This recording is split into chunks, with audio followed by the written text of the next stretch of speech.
fuerte. Pero aquí la pregunta es si va a quedar expuesto a esa derecha vez tras vez de Mercito Gesta. En dos ocasiones la derecha se incrustó en la fuerza con este filipino. Vuelve a mandar a la lona por la acumulación de golpes al Relámpago Valle.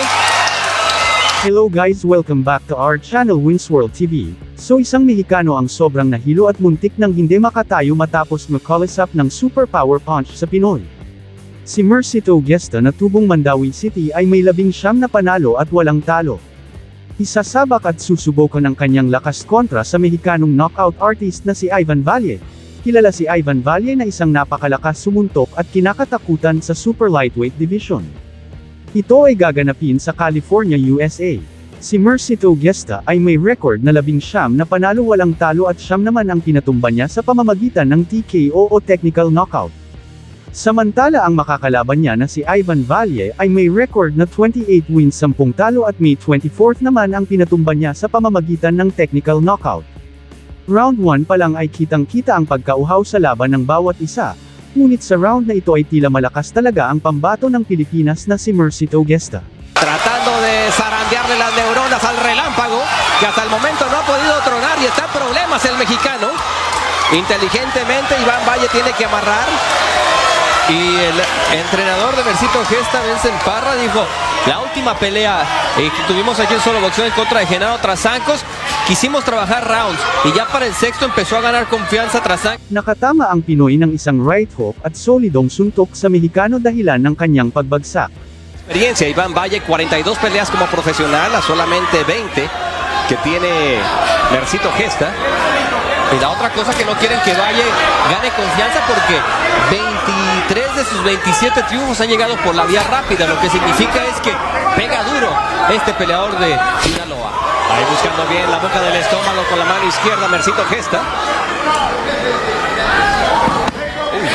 Golpe ahí sobre la raya, pero mencionamos que el protector está alto de Mercito Gesta, lo deja pasar el referee Pat Russell.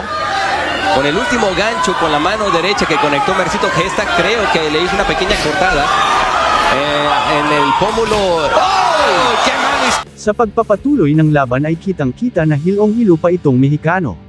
Dahilan ng paghina ng kanyang depensa at dahilan ng pagpasok ulit ng solidong suntok ng Pinoy, dahilan ng pagkatumba muli ng Mexicano. Por parte de Mercito Gesta, lo puso ver a estrellas al Relámpago Valle. Y aunque dice que puede continuar, no está en buenas condiciones.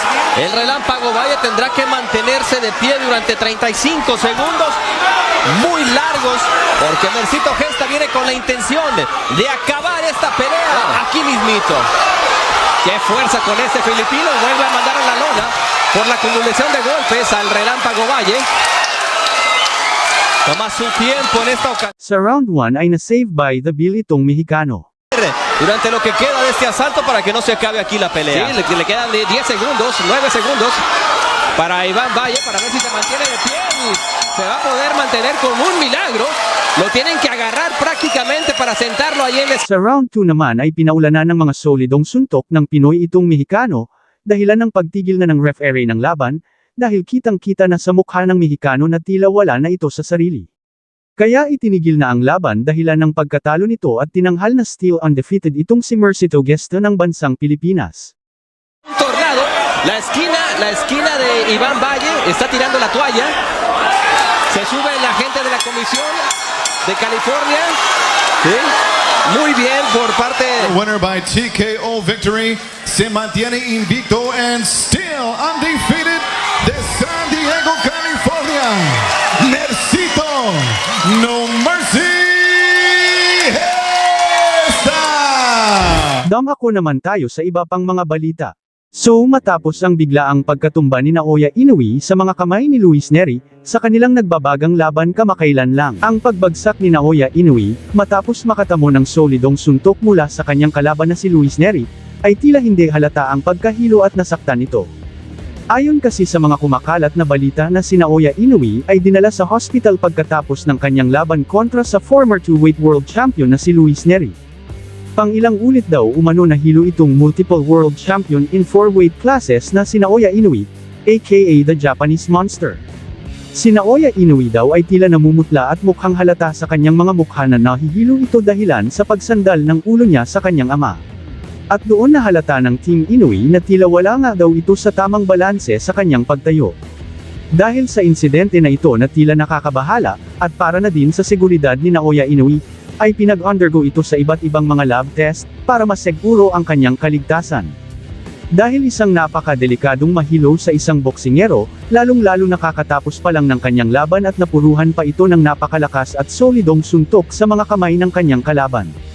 Meron kasing kumakalat na balita na pang ilang beses daw ito nahilo, pagkatapos ng laban niya kontra Luis Neri. Mula ulo hanggang paa ang mukhang napinsala, kay Naoya Inoue aka The Japanese Monster sa mga solidong patamang suntok ni Luis Neri. Dahil dito, sumailalim si Naoya Inoue sa iba't ibang mga pagsusuri para talagang mas seguro ang kanyang kaligtasan. Dahil hindi natin alam sa kanyang pagkahilo ay baka may namuong dugo sa kanyang utak. Dahil sa oras kasi na hindi ito maagapan ang pamumuo ng dugo sa kanyang utak, ay haantong ito sa pagkakumatos at pagkamatay kapag ito ay hindi nalunasan. Dahil kadalasan nangyayari ang ganyang insidente sa mga boksingero, ang pamumuo ng dugo sa utak ay pangunahing kinakaharap na problema ng boksingero saan man panig ng mundo.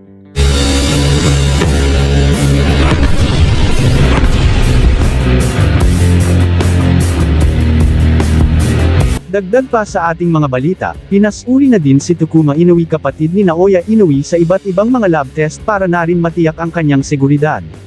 Nakatikim parihas ng knockout punch ang magkapatid na si Naoya Inoue at Takuma Inoue, sa kani-kanilang laban kamakailan lang, ngunit hindi yun dahilan para sila ay sumuko, dahil sa huli ay sila pa rin ang tinanghal na panalo. Nearly a 4-inch reach